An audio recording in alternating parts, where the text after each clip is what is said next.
Welcome to Peacebuilding Initiatives, where we explore the transformative power of dialogue, cross-cultural understanding, and collective empathy in building more peaceful and connected communities. I'm your host, José Barzola. Thank you for joining us. In today's episode, we're speaking with Henry Mesker, a senior majoring in economics and pursuing a minor in psychology and business administration at the University of Hawaii at Manoa.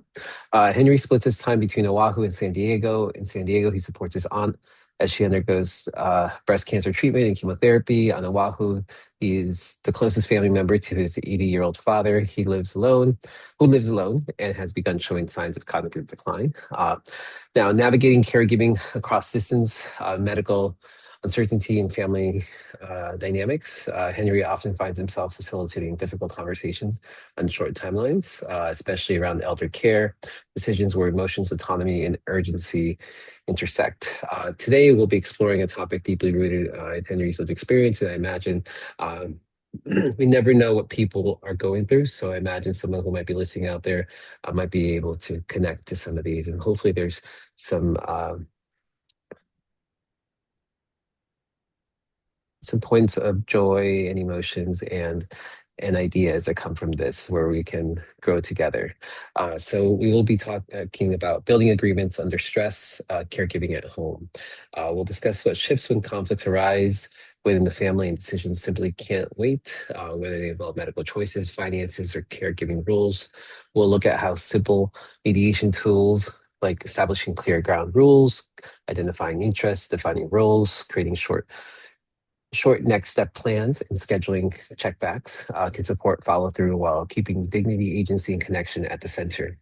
Well, Henry, thank you so much for being here. It's truly a pleasure to have you.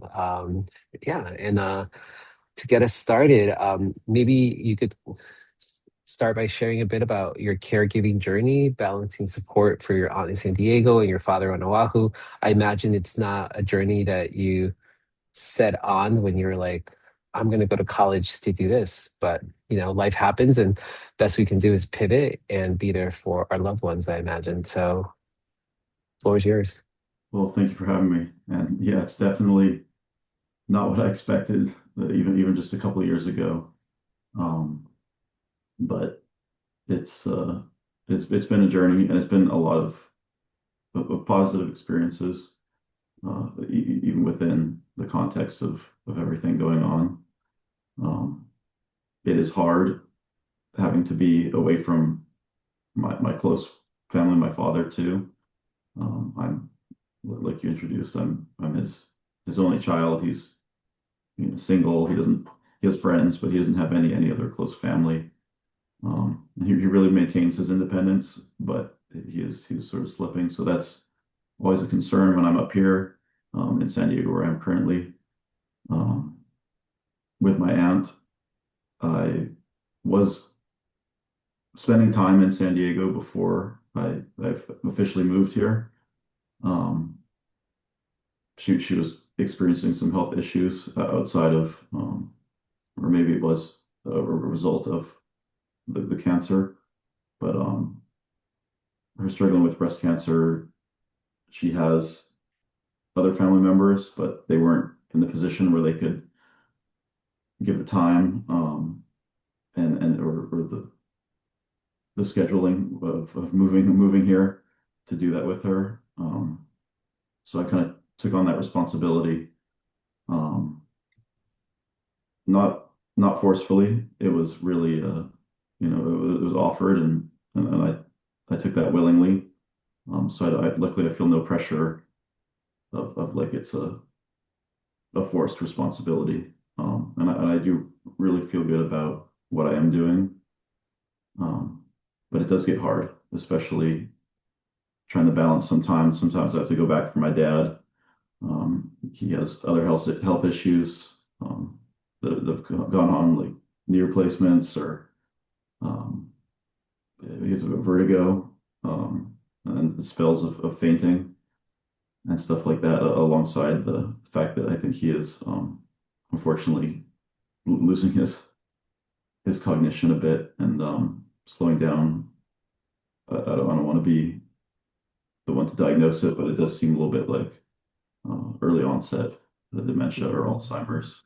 Um, I'm sorry. so he does pretty well, but I do worry about him when I'm not there, and I try to spend as much time as I can back home in Hawaii, but especially the last few months with the chemotherapy treatment of my aunt, it's been hard to find the time to get away to there.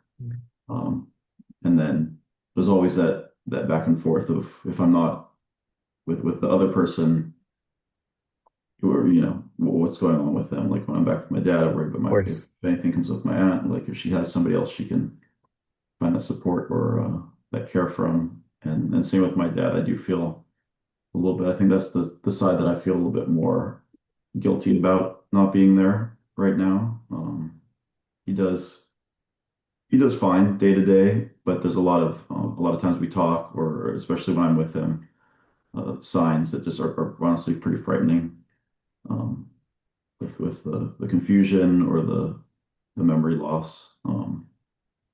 And the biggest thing I think that surprised me with taking care of family and especially elder family is how quickly things can progress. And how it can, kind of really turn on a dime. Like one week he'll be pretty sharp.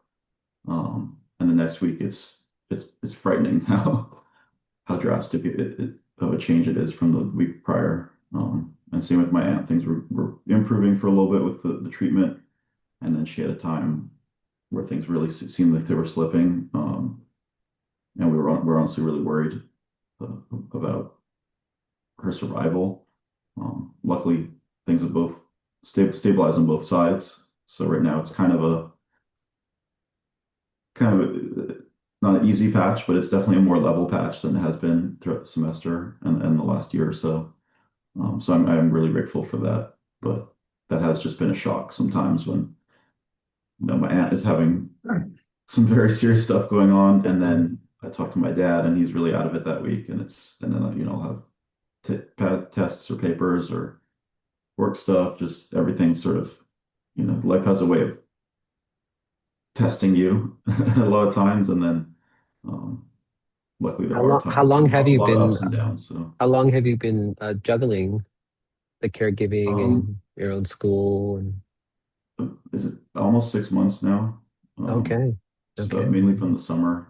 We're Yeah, looking at getting my aunt into got it. chemotherapy when it was fully diagnosed. Great. Um, I'd say about 3 weeks, maybe a month before the semester started. Yeah.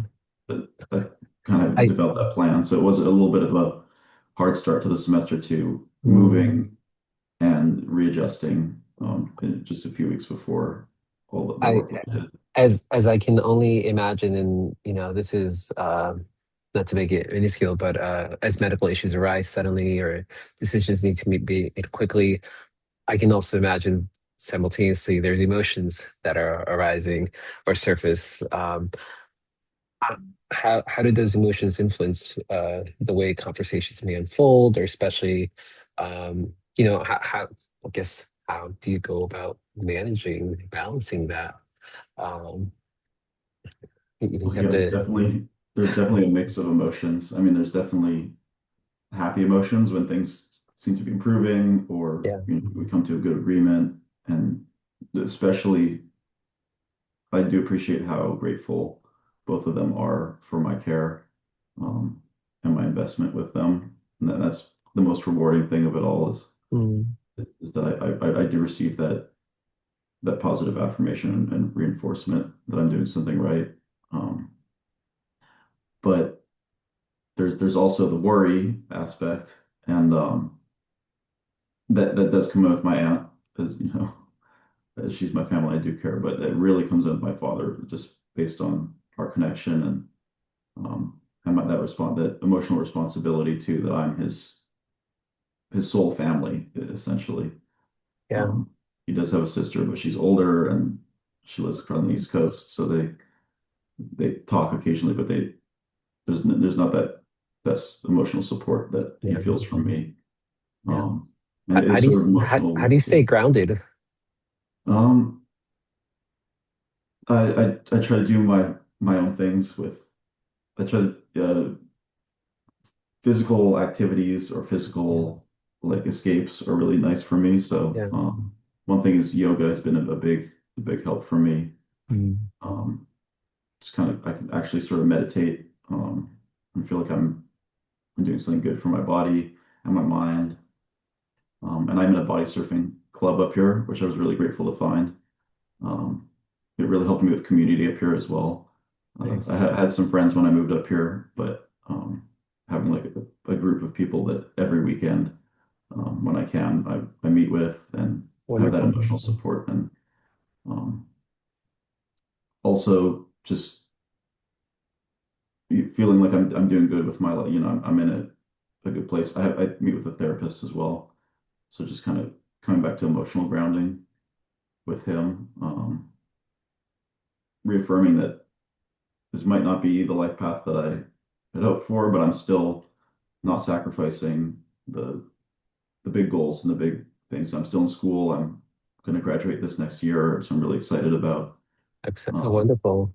and so still having that internal affirmation that I'm doing that I haven't given up my own path. For lack No, of a thank you. better And term. thank you for reminding us about the importance of, you spoke a lot about taking care of your loved ones, but definitely never forget to like take care of yourself, not only from the physical, the exercise, but also the yoga and then, going to therapy, which is got to take care of your mind and the heart and everything all around. So, thank you for doing that. Now, as it comes to, I imagine there are conflicts that arise or disagreements under the pressure. What kind of disagreements or tensions commonly emerge in caregiving conversations? Is it around money, medical choices, role, or autonomy? And how does the dynamic change when the dispute is inside a family compared to, obviously a workplace or community setting? I feel like one of those, it's like, oh, you can always pivot to somebody else or you can walk away from it. I imagine with a family, it's a little bit tougher to do that. Yeah, So, yeah, yeah, definitely. It adds a more complex layer to that. Um, there's no like backing away from it. And there's also kind of that I feel that bluntness, or there's no like there's for lack of a better term, a little bit less repercussion to be very blunt or to be very forward because it's your loved one. Mainly, I feel that on the other direction, that they know that I'm going to be there as a supporter. So sometimes this is mainly from my father, as there's some pushback with the acceptance and the seeking care for the cognitive decline, but there's a lot on both sides. With my aunt, luckily, um, a little bit less about the big decisions in my side of the court. Um, she's more with it cognitively. She makes the decisions, the on her finances and her insurance. Luckily, helps a lot with that, so I don't have to deal with the money side on that issue. With my dad, um, worries about, and we have tough conversations about how he's going to pay for maybe live-in care, or alternatively, if he has to go to a care facility, how he's going to pay for that, what sacrifices he's going to have to make financially, if there's going to be any responsibility for me as time progresses. Um, and those are hard with him as he is pretty closed off to this. He's always been very private about his finances, um, even with me. So there's a worry that I kind of the unknown. I don't. He likes to act like things are really good, or like he'll always say, "Oh, things are fine, my son. Things are fine," and I have, I'll be fine. And but then other things he says sometimes concern me, and I'm like, is he, just kind of smoothing over things to try and dissipate my worry, um, or is he actually having like an issue? So it's been, especially when I come in and try to give him advice with that, I do get a lot of pushback. Biggest thing that I get in pushback with him is he really is intent on maintaining his independence. So he'll grasp onto a lot of things he has in his control, and he doesn't want to relinquish that control. Um, and then comes with both of them is the time. The time aspect is something that I do feel pressure on both ends from. He really wants to spend a lot of time with me. My aunt needs me to be here for certain things, that it's kind of a non-negotiable. And I've had to make sacrifices with him. Unfortunately, we spent his birthday back in November uh, every year prior. This year, I had to stay up here, take care of my aunt, um, which he was disappointed about, and I did feel pressure to come back. Luckily, we were able to work through that. Um, that we're going to celebrate after, and we had a very good phone call and FaceTime that day, and he he he was able to find celebration with his friends in Hawaii. So luckily, I didn't feel too guilty about that. But it just was a change from the regular every year. It was a tradition that we'd spend his birthday on the 4th and my birthday on the 15th together. Um, and unfortunately, with his health, he was unable to fly up and make it here. We'd previously been planning for that. Um, so then when that fell through, he wasn't able to come up here. Then there was a lot of pressure for me to go back. But I just couldn't with my obligations up here with my aunt. Um, and sorry, I know there was probably a little bit more I could say on that. Could you re No, no, thank you. Thank you. It's just about how to, you've done a really great job of just talking about, as disagreements and tensions emerge, how do you go about navigating those? But I think, yeah, I mean, having those open conversations is key. I think sometimes whether it's culturally or we just don't want to burden our loved ones. We just don't have, and I'm glad you're able to have those open conversations, especially since you mentioned like your dad has some early or onsets of declining, but at least for now you can have those conversations in preparation for what's to come, which I think is ever so important. Now, you mentioned in our introduction and previous conversation, you mentioned the value of simple mediation moves like ground rules, naming interests, your short next step plans. You've kind of delved a little bit into this, but wonder if you have other examples on how you've used one of these in your own family. Um, when decisions can't wait, what small structure or ground rules tends to make the biggest differences. And Yeah.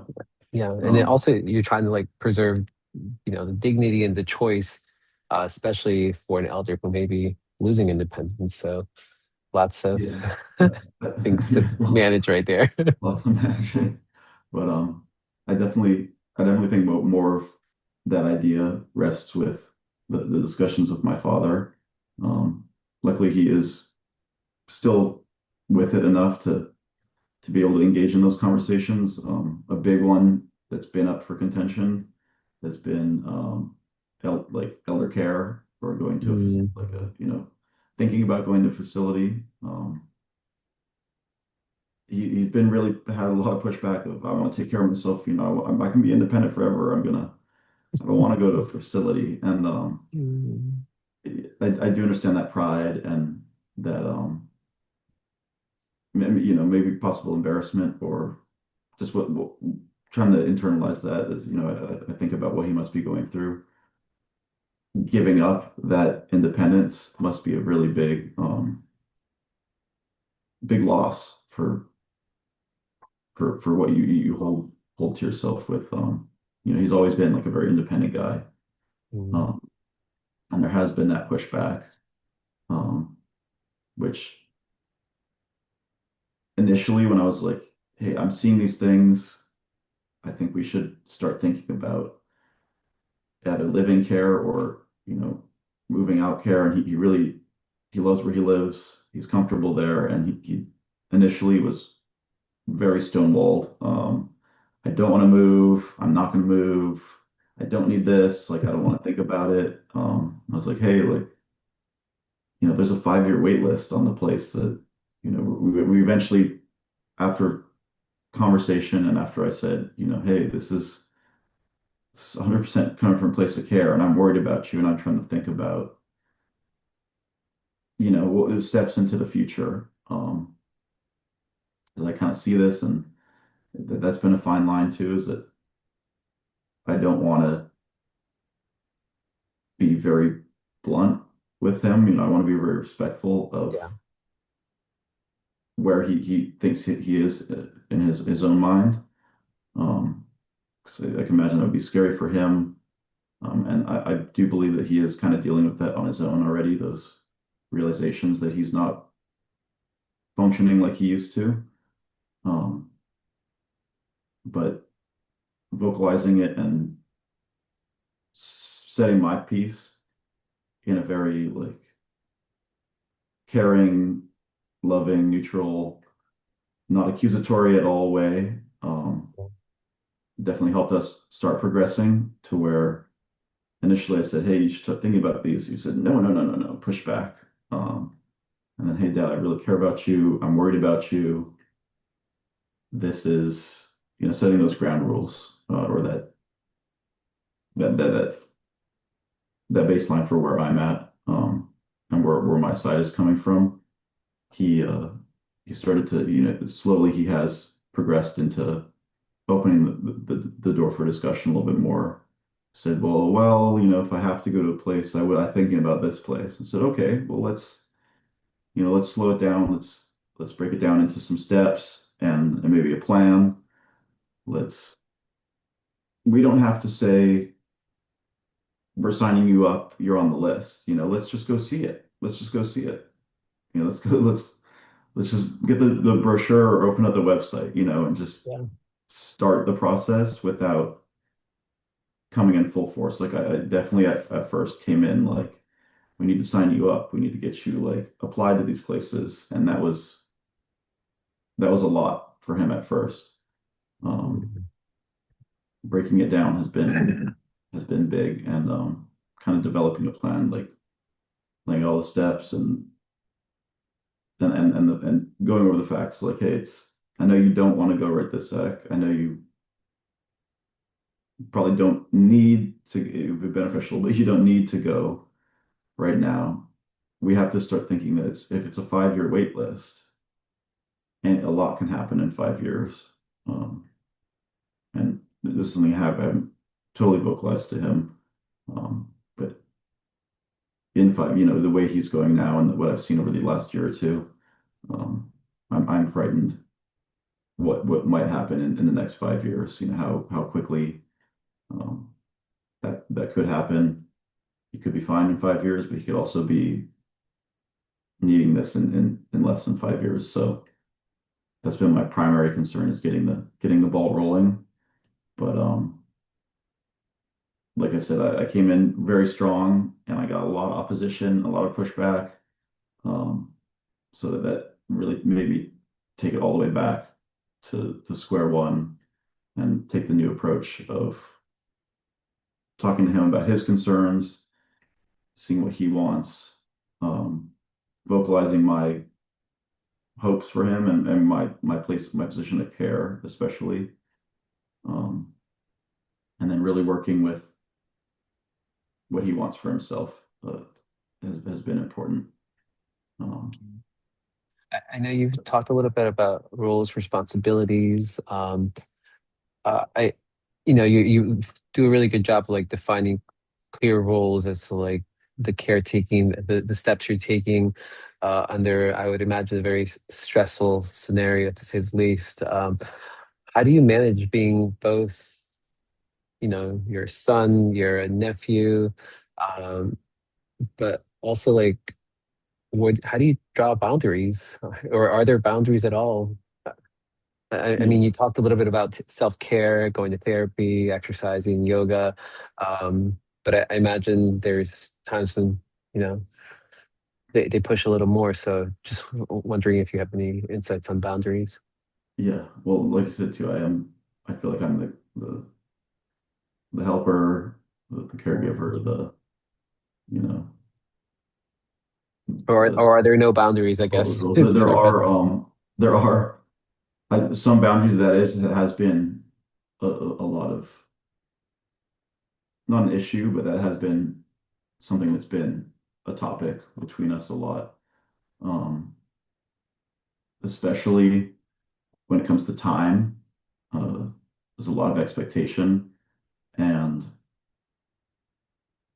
the expectation is less forceful, but like I said, it's more necessary um, with my aunt. So so I feel like I've sort of given myself a little bit more in time with her, and conversely, my dad has really gotten in there and said, "Hey, like I need to spend more time with you," and he does set expectations and requests that sometimes are a little too much for me. Like when I have traveled back to Hawaii, I still want to see my mom, my other family, my friends, and there's a lot of time this expectation that I'm going to spend all day, every day with him. Um, and it's hard, I understand and I love him so much and I want to give him all the care that I can, but I have had to make those boundaries. Like we could do breakfast today, but I have to go and I have to study, or um, especially when I'm studying from home. He's he's lonely and wants to hang out with me. He hasn't seen me in a while because I've been away. He'll come in and say, "Hey, how's it going?" I'm like, "Hey, I'm studying for a little bit more. I need this amount of X amount of time." So setting those sort of almost on paper, like scheduling, like, hey, like we can do lunch at 11, and then that gives me X amount of time for myself. Um, and hey, we had dinner like the last 3 days. So I'm gonna do dinner with my friends today, but we can do it again tomorrow. Trying to trying to balance his expectations for me has been difficult at times. I feel like I don't know if it's intentional. I don't think it's intentional, but he'll kind of guilt trip me a little bit or be like, "Oh, I really miss my son," or "I never see you." And I'm like, "I know, and I miss you too." And uh, I am really happy that I get to spend time with him when I'm back, but balancing that expectation of I'm going to be able to spend all my time with him um, is kind of unrealistic. And I do feel like he does get a little bit hurt that I can't, he's able to invest all his time with me if he wants, and he likes to.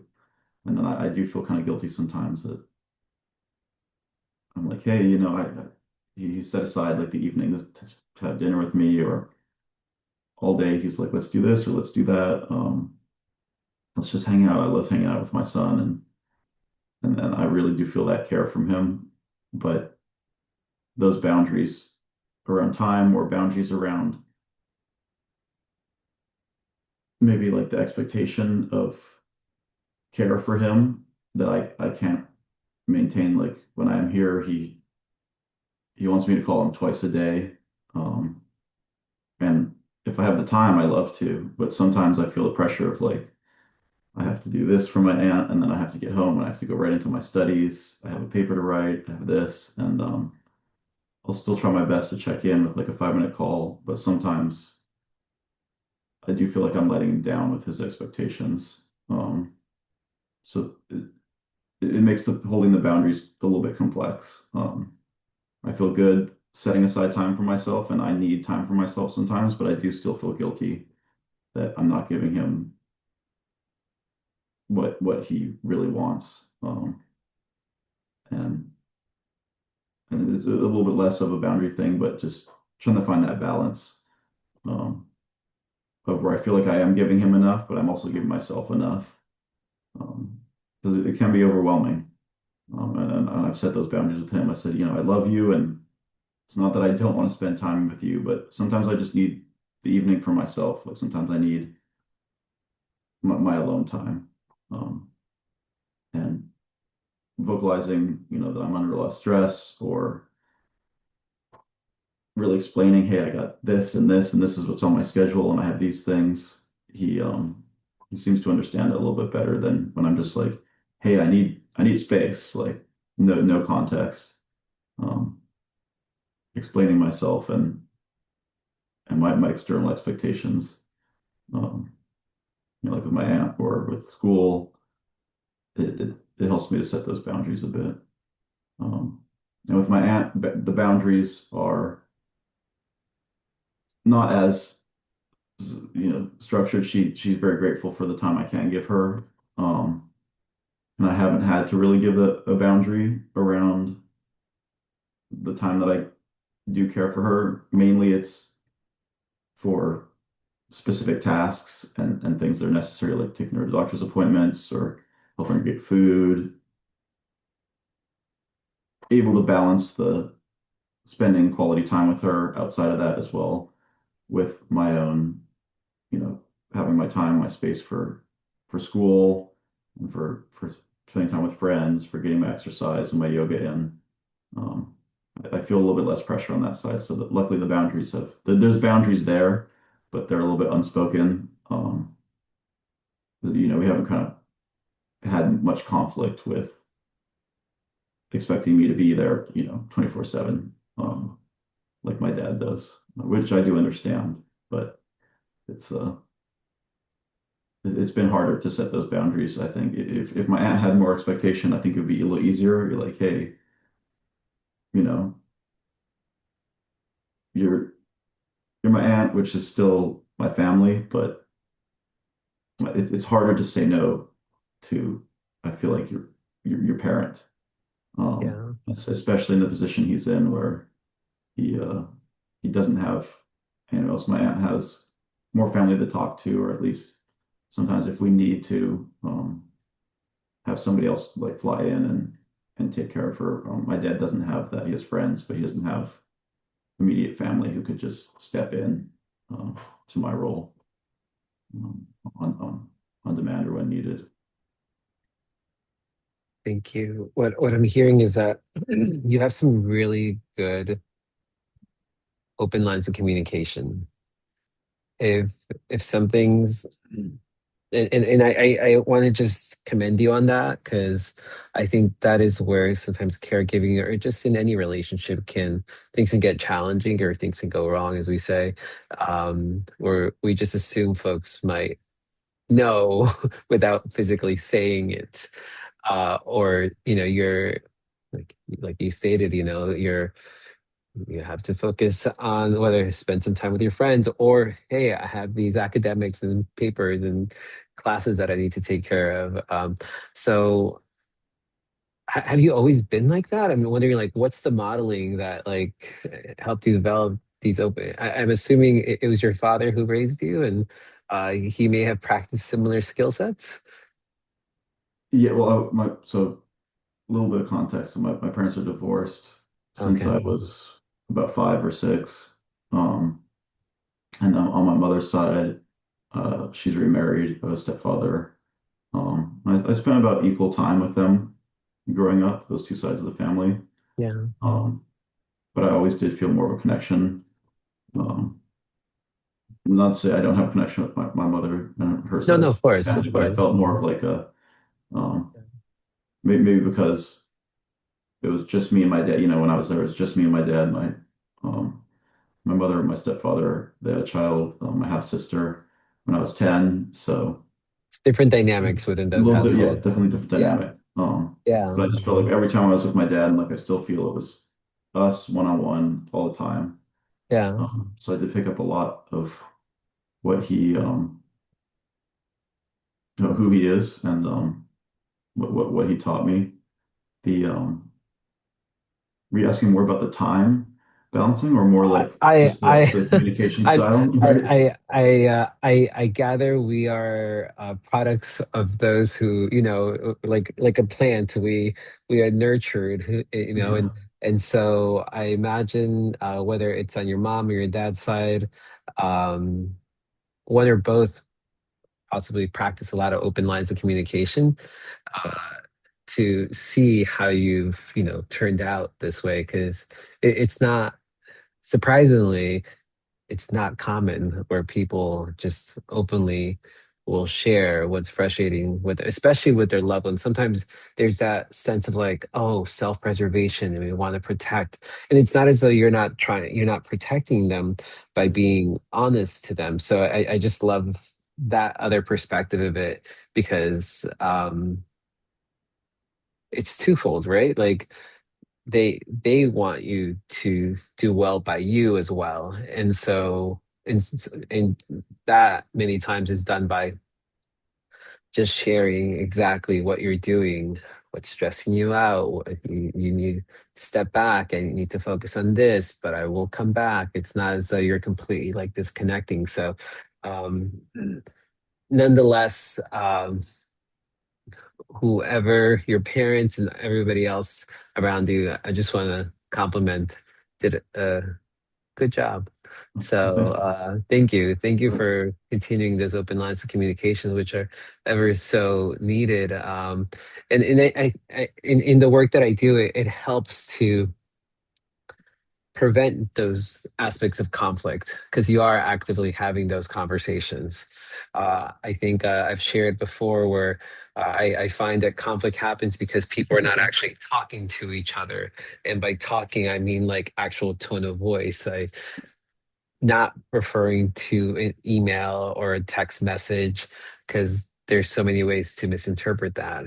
Um, and so I think it's great that you're having those conversations because that's kind of where you get to learn about each other's perspectives and build empathy and compassion and understanding overall. So thank you for continuing to practice that. That's what I'm getting at. And um, shifting a little to you have short-term plans and checkbacks. You've emphasized uh, short next step plans with checkbacks, or what does that look like in a day to day? And how do you think that checkbacks are vital for long-term follow through in families? Well, we definitely use checkbacks on day to day or even months or years ahead. Yeah, With with my aunt, the checkbacks are you know usually around like I mean there's not much conflict, so our checkbacks are not necessarily even about arguments we've had or disagreements. Um, More of scheduling checkbacks and just confirming things, confirming expectations. With my father, the checkbacks, we do have that great open communication, but still, and even maybe with that, it kind of comes with, we'll sometimes say things that are a little bit like, well, if we really put our foot down or if we really, luckily we don't get too heated, but sometimes you say stuff and you realize, say stuff you wouldn't usually say, or you say in the heat of the moment. Um, you kind of have to take a step back and say, whoa, let's take a pause here. Let's cool off. Let's think about this, and then let's check in um, about this at a later time. Usually, with the timing and hanging out with him, sometimes I'll say, hey, he'll express that he's frustrated about the time that I'm able to commit to him, or he'll be worried about me that week, or um, kind of a little bit of upset, like feeling kind of like why isn't my son wants to hang out with me? Why doesn't want to spend time with me? So I feel that come up and say, hey, like, let's check in. Let's set a time where we can discuss this or we can see how it's doing. Um, we've had some conflict about the conversations about money and about care and also just about maybe even his habits. Like I try to push for him to be a healthy eater, healthy in these things, doing more walks. And sometimes I get frustrated, push back, and say, hey, let's just check in. Let's set a time in a week. Like we'll see how you're doing with this, or this is something that we shouldn't be talking about right now, or stacking on things. We take it one step at a time. Um, the day to day is mainly if we have like hey, let's just talk about this tomorrow. Something smaller, like I didn't call him enough that week, or I wasn't able to to show up to something, especially when I'm there. Like sometimes he sets up a lot of meetings with his friends, or like, hey, let's go lunch with my friend or this, and I'll say, hey, like, I'm sorry, even if I said that I had to do this or that I would do this, something came up with my school and my academics. Um, there'll be frustration, and I'll be like, hey, I still care, but let's talk about this. Let's come back to this tomorrow. Um, and 9 times out of 10, the playing field is a lot more grounded. There's not emotion on both sides. I'll come back and say, hey, I do feel really sorry. Um, and he'll be like, hey, sorry for putting so much pressure on you. Um, the longer check-ins, the more the you know month out, or even months or years out. Um, it's definitely more about the care and where he's going to be. Um, the more sensitive discussions, I feel like need more time um, to come back to. And we probably have not talked in a few weeks about that, and things have been very good. Like we haven't had that spike of pushback or worry. Um, but then when we do check in about something that did maybe cause us some frustration, like I feel like if we do have one of those conversations, historically, we've built up to a point where he's really pushing back and I'm really pushing too much. Um, and I don't know if it's fully resentment, but I feel like I'll be thinking about it and I'll be a little bit frustrated throughout the week and stuff. So or just in the days after, or even after we come off the phone, and I feel like it's unresolved. So saying, hey, we're definitely not getting anywhere. We're both at opposition. We're both we're sharing our points, but we're not connecting at all. Let's let's drop it for now, and let's come back in a few weeks, in a month. Um, I feel like for those more emotionally charged, more intense, and really deeply rooted, um, deeply rooted for him, and he really wants to maintain his independence. It's really something he doesn't want to think about. And for me, it's like something that's really causing me the most concern and fear for him. Um, sometimes those I feel like need a lot more time to settle, um, and time for us to rekindle. Not that we get pushed too far apart, but after we haven't spoken about that for a while. We've mainly just been on a positive note, feeling really close and connected. And I feel like, at least on my end, and probably on his end too, that during that time we are processing Yeah. that hard discussion, but that processing time combined with coming to kind of like a level place, moving more in a positive direction for a while. Um, when we do come back, every time that we've given it weeks to sit, which maybe we didn't need that long, but giving at least a few weeks, maybe even a month, it at least for me helps me process and kind of reassess how I'm going to approach it and say, wow, these things didn't work when I approached it last time. This method I shouldn't use again, or I should try to understand this a little bit better about him, and his communication, or how he's going to receive things. Um, and again, I can't speak to his part too much, but on my end, processing it externally in that time has helped with approaching it in a better light the next time. I feel like every time we have done that, every time, to give a little comparison, every time that it's like the next day, I'm like, well, I'm gonna try this differently. I'm gonna, push in this different way. I'm gonna push this different aspect or bring this other thing in. it still builds that wall. Every time I've given it some air to breathe, processed it internally, processed it externally with my therapist or other family members, and even my peers and friends sometimes.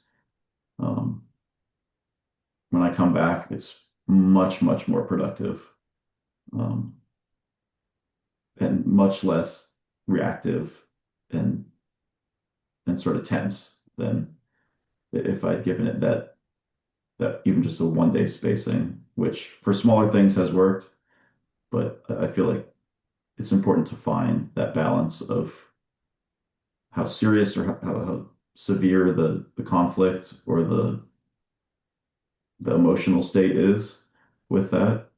Um, Finding that balance of how long you actually need to come to a more level place and a place where you can be more productive. Um, Thank you. I don't want to sound like a broken record with that, No, but no, no, not at all. Thank you. This actually really this gets to like my next question about uh what advice would you give to someone who is suddenly becomes the primary caregiver or decision facilitator in their family?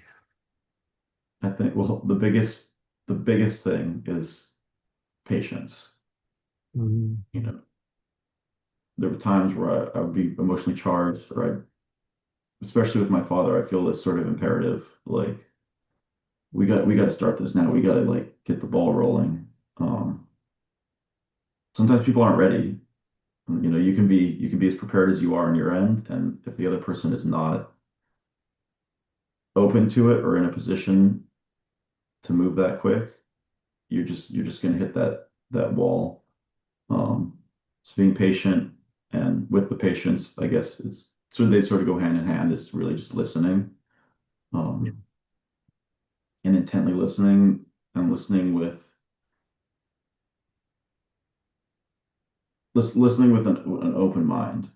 Um, Even if I don't agree with, I'll use my father for example. Agree that hey, I can do this forever. I can be independent forever. Independence is great. I'm like, okay, and that sounds to me like just pushback. But if I really think deeper and I try to process it, I say, okay, well, where's that coming from? He values his independence, and that's like what he takes pride in, and that's one thing at a point in his life where he has control over, and that's relinquishing control in a way over your own care can be frightening. I personally can't totally relate to that, given where I am with my age and my health. But if I try to think from where he's coming from, it really gives me a whole different perspective. Mhm. Um, and it's opened my mind in a way to approach it in a way that I think, if I try to put myself in his shoes, how would he like to receive this? Not just how can I get my point across? Um, the patience aspect, the listening aspect, and then for caregiving, it really depends on where the expectations are, but making those sacrifices um, to your own maybe goals or self expectations. I'd say, luckily, with my goals, I still am able to pursue my school and my very primary goals, but I did have to give up some other things like spending a lot of time with my friends, or a lot of time giving up on big plans like trips with friends, or just trips in general. Um, and it's hard to see sometimes, my friends are like, hey, we're going to this concert, or we're going to this festival, or we're going on this big camping trip. And I'm like, oh, that sounds like a lot of fun, but I have this responsibility. Yeah. And the sacrifice has been hard, but at the end of the day, like I've said, it is very rewarding, um, to know that I'm very important in somebody's life, and to kind of take that step back, self-reflection, and appreciate what you're offering. Um, for a little bit, I've had times of bouts of a little bit of depression, or like oh man, like my life is totally different from when it was a year ago. Um, but that also just comes with growing up Yeah. and you know and life in general hits you with a lot of things where you have to make a choice between something that's fun and what you want to do and what you need to do. Um, Yeah. so Yeah. there's other things with that too, like you know Yeah. just just having care and not setting unrealistic or maybe even I don't want to say high expectations, but not setting too many expectations for yourself. Um, not overloading. Like at first, I was like, I can do school and I can still balance like hanging out with doing this, or maybe I can fit this in, and just get overwhelmed and being really realistic about um, where you need to be um, and realistic about what's actually really important to you, what's truly important. Like I said, having to make those sacrifices, I had to take a step back and say, okay, what's truly important to my family is very important. My loved ones come before my hanging out, having spending time with my friends. I still want to be there for my friends, but I need to be there for my family first. And okay, I can like pursue a lot of fun or like, Yeah, I do want to the share though fun, I that got to do my I my think school first, those life goals. yeah, I will say from my own experience of caretaking, um, and maybe this is how I rationalize it is this is first stage in life. Obviously, it's not forever, but it is also, it's lately this has been kind of coming across my mind. In Hawaii, there's the practice of Ho'oponopono, and I always think about the pono portion of it, which simply means to make things right or to do what's right.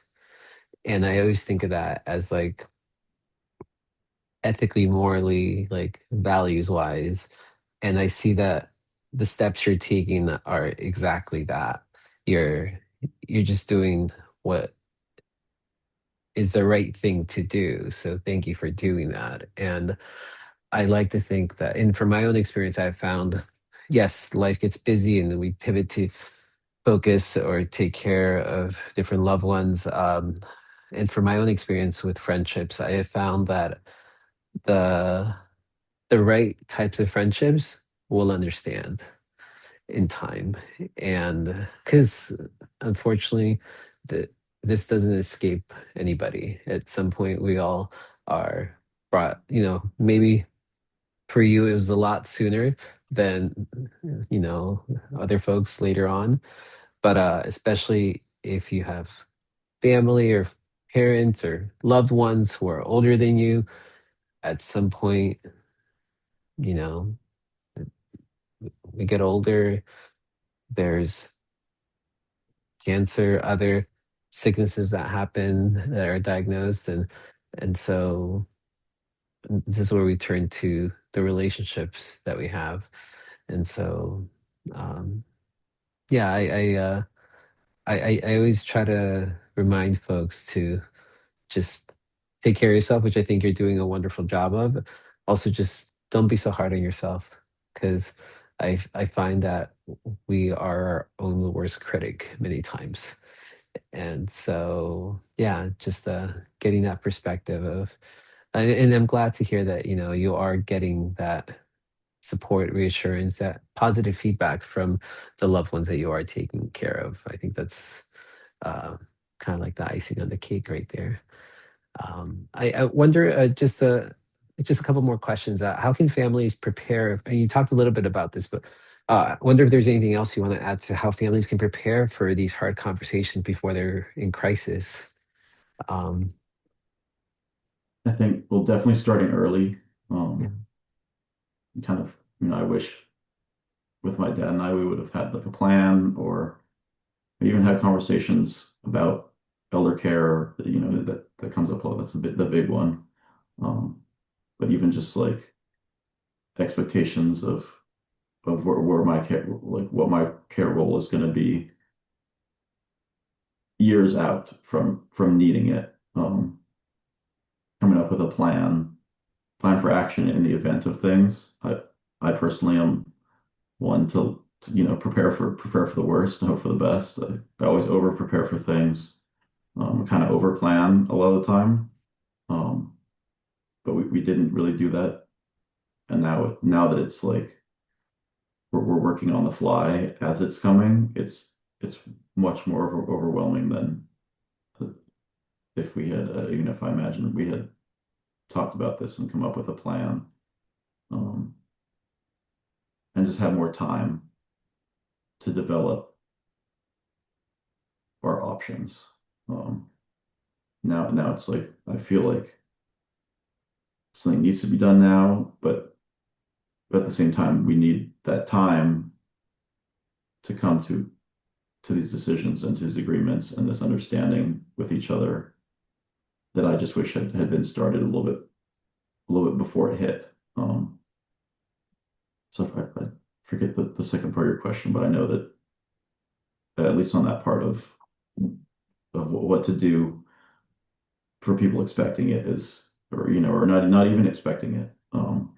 Just Yeah, no, it yeah, prepare just for what's unexpected. it was Like, just one yeah, question about how to prepare before, for these hard conversations before they're in crisis. So thank yeah, you. and And what is cool. one practice you're taking away from this experience that you think may hopefully shape how you engage in maybe conflict more broadly? Well, it just sort of ties with something I was going to say on the that Yeah. last question too, is just Yes. to develop not even those expectations of like care or the actual things, but to develop a better method of how you're going to communicate with somebody. Um, figuring out what each other's communication styles are, coming to expectations of how discussions as a whole or conversations are going to play out, like setting those ground rules of, hey, if we get to a place where we aren't making any progress, if we get to a place where it feels emotionally charged or like it's going to blow up or we've hit a roadblock, what are we going to do then? Like, are we going to set a time for, we're going to check back in 24 hours, we're going to check back in 3 days, we're going to check back in a week or two. Um, and also being able to vocalize like, hey, like this is one, a safe space, but also if it ever feels unsafe, we have to be able to say, hey, like I need to step back from this, or I'm not getting this, I'm not hearing this, I'm not, I'm feeling some sort of way about things. Um, Really when you can, I think the biggest part is when you can take a pause. Um, because there's always that point where if you pause and you take a step back, things can improve, you can hear each other out better. But if you cross that line and you don't take that pause, then things can really go in a wrong direction and make things worse than they started.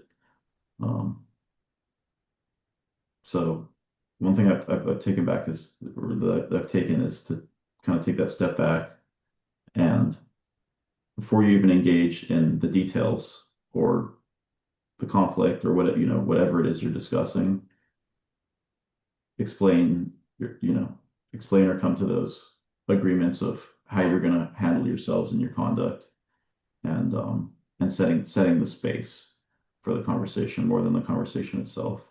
Mm. uh, if that makes sense, like No, no, most definitely. and then comes something you can't control with somebody else, but you can control your own conduct, you can control your own respect for that person. um, and vocalizing that in the beginning of the conversation helps too, I feel.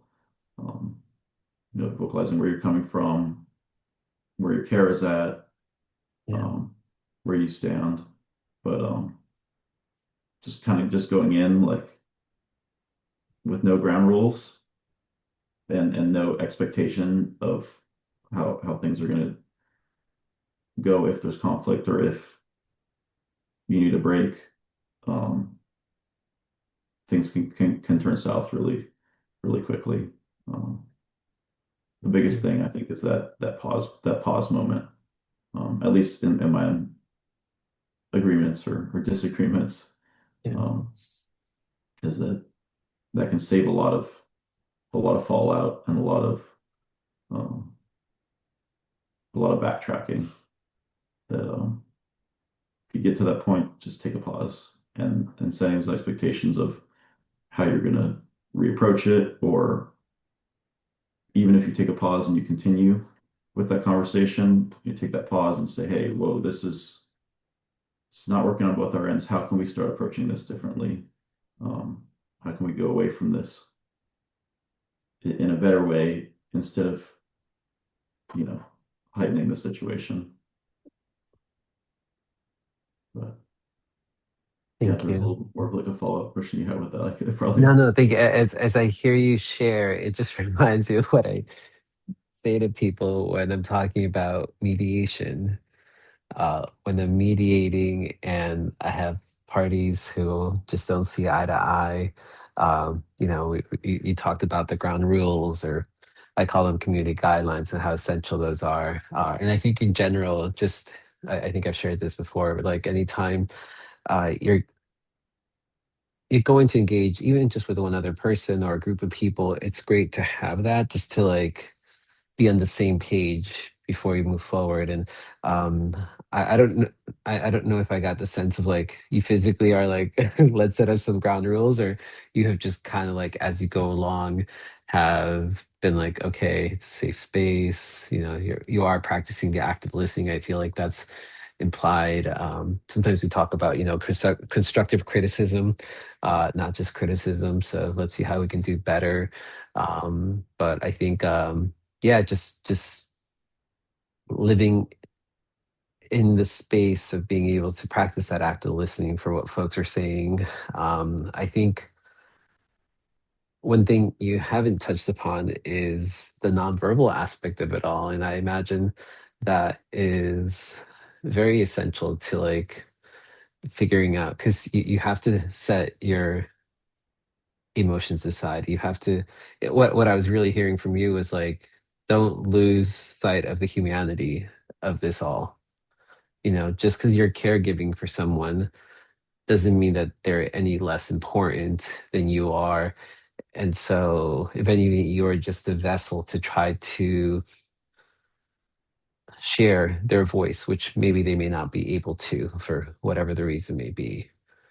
And it's great that you've been able to early on, prepare and have those conversations so you kind of have a good sense of what their vision or their voice might be, if they are so not able to share themselves. So, Yeah. um, I, oh, do you have something? I was going to touch on the nonverbal Yeah, really yeah, please. Yeah, just go ahead. briefly, is that that does come up a lot, especially with my father. He's sometimes a little bit avoidant, or not passive in like an aggressive way, but passive of like, he'll you can see it in his, especially in his face, or just in his posture when he's feeling overwhelmed. And he doesn't vocalize that, but you can sense if sensing somebody's overwhelmed, picking up on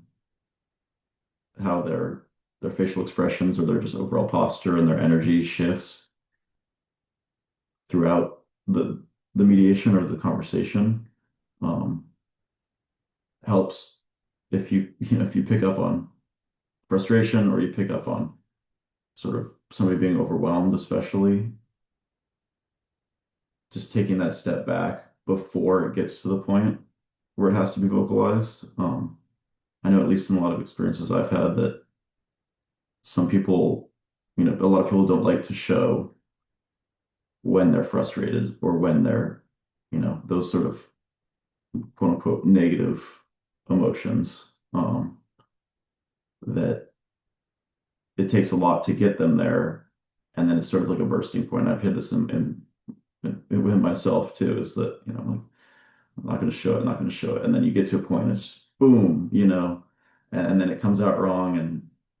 And if you can pick up and say, hey, or even if you mention it, like, hey, it seems like this is bothering you. You know, if you're saying something and somebody's like nodding, but at the same time they're sort of like clenching up, or you know, tightening their shoulders, especially. Just picking up on those things can kind of give you that second lens of things that maybe somebody's what they're saying isn't lining up with how they actually feel, or when to take a step back, or when to change your approach, or give it some space, even when it isn't vocalized.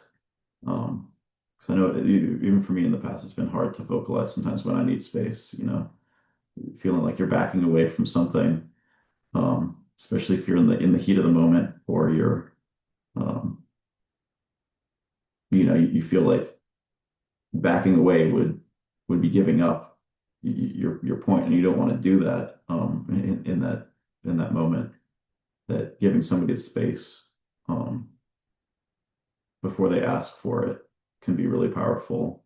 Um, Not even in pushing your point or keeping your position, but just giving that person the space they need without them even having to ask for it, can really help both sides. But especially if, like I said, like somebody doesn't want to be the one to pause, but they kind of need that pause, um, that could benefit both sides, um, and really protect the conversation from having those explosive moments, or things said that maybe people didn't need to or didn't want to say. Um, I focus especially on the anger or the anxiety thing, but there are, there's a show of any nonverbal emotion. Those are just ones that have shown up the most for me, I think, and in my in my perception are the most noticeable, um, frustration or anxiety, or that sort of hidden anger, um, or even maybe embarrassment, kind of worry, looking away, less eye contact, um, looking down, breathing, heavier breathing, or shallower breathing, all those things. If you can intertwine that into your understanding or your active listening, if you add that into your perception of what they're saying and what they're doing, and what they're showing, more so than what they're doing with their expressions, that it gives that other layer of safety to the conversation. Um, and in my view, it is another layer of listening. Like, for a weird term, but like a visual listening. That shows that you're paying attention. You're intentional with, um, your view of them, your attention. I don't know, we're lost for a better word, but it's like a encompassing attention, verbal Yeah. and nonverbal. But yeah, just because you brought that up, it was something that I have noticed a lot, and I even notice in myself. Sometimes I'll be like, well, I'm saying something, but I'm also like, I'll just be like, I'm tensing up. So noticing it on my Yeah. end too, like what Yeah. kind of nonverbals am I showing? Am I listening, or am I looking down? Am I, mentally giving my full attention? Am I physically giving my full attention as Yeah. well? Well, if you should ever decide to pursue a career in mediation, you already build up the skill sets. So just letting I know you have the economics angle you're going through. So and the graduation's coming up soon. So I do wish you lots of success. I wonder if there's anything you hope listeners take away from your story or your learning. I mean, I feel like there's been already so much, but just gonna give you the floor one final time if there's Yes, anything else you'd like to share. thank you. Well, with families, in my experience, I've had gripes, and even 5 years ago, I would have been like, no, it's my life, figure it out on your own. Is that your family really is like your friends are in a lot of ways are always going to be there to some extent, but your family, for me at least, family comes first. Um, always was sort of something that was on my mind, but especially recently, when you face these realities of how delicate life is, how quick it moves, how short your time with certain people actually are, um, is to just with family be there, be understanding, um, be sensitive to family. That goes hand in hand with the understanding too that, like I said earlier, your family, so you're very close. You're well, hopefully you're very close. If you are very close, then and so comfortable that sometimes you might say things or they might say things um, that you wouldn't say to a friend or you wouldn't say to a stranger, especially. But to understand that with all that love and with all that deeper care, sometimes comes that space where they'll say something that you wouldn't normally say. Um, but that doesn't mean they don't care for you. Doesn't mean that you can't keep loving them. Um, that it family always has that forgiveness too.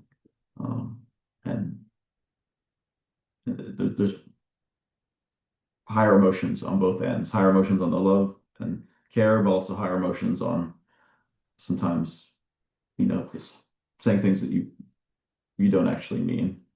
Um, and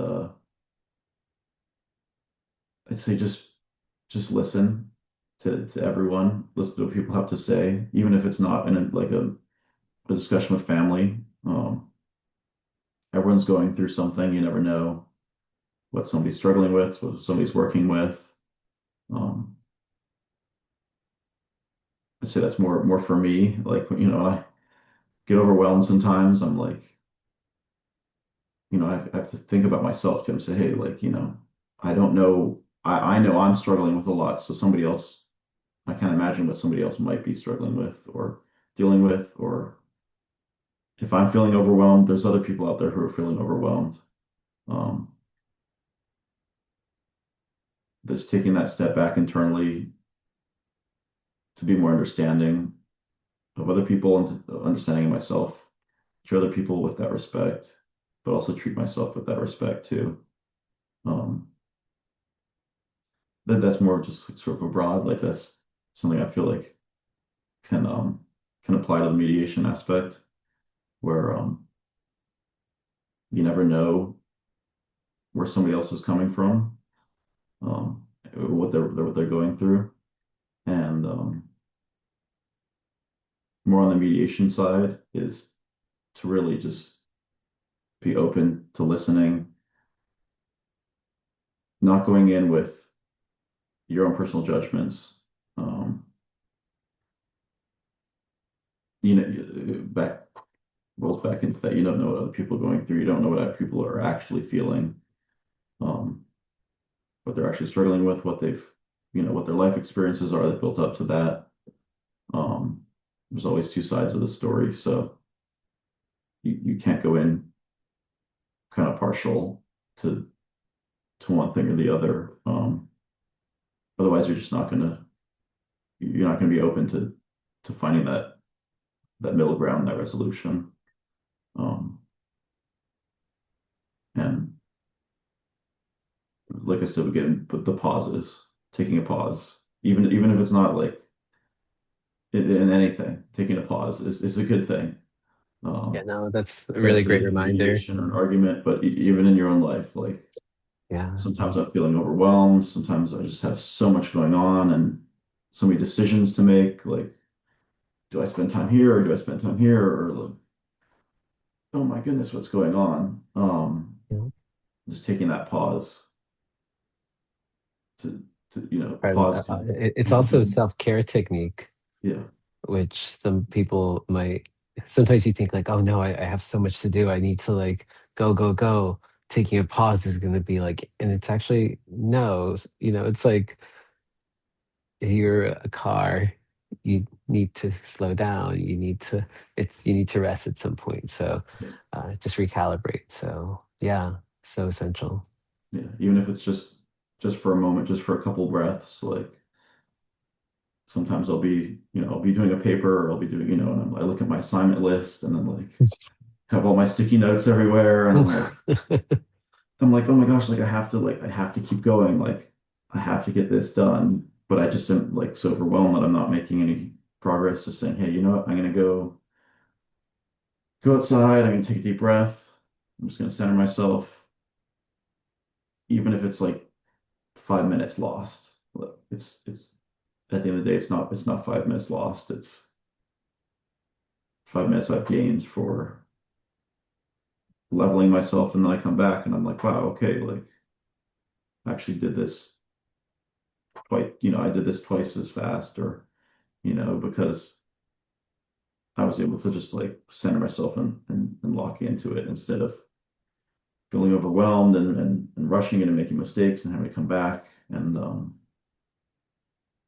taking a pause. And that's the same with discussions too. If you feel like you're becoming overwhelmed, you're rushing through it, or you're just so set in, I need to push this point, I need to push this point, I need to push this point, that if you keep pushing it and rush it in that moment, then it might even, it might extenuate the the situation twice, three, fourfold.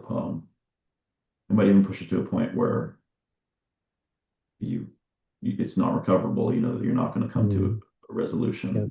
When if you would have just taken a little step back, even just 5 minutes, like, hey, like let's continue this conversation, but let's both go out, separate ourselves for like water and for like a deep breath and come back. Can make a world of difference. Even if in that moment it feels like if I don't get this across right now, if I don't say this right this second, it's like going to be lost forever. It's not. Um, a little break or a long break or just having taking that pause can make a world of difference.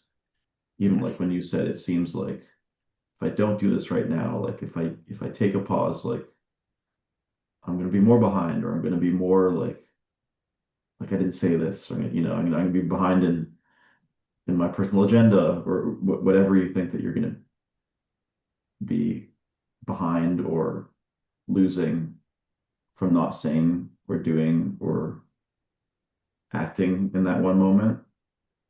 If it's not the right moment for it, taking that pause can really change things for the better. Most definitely. Well, thank you. Thank you so much, Henry.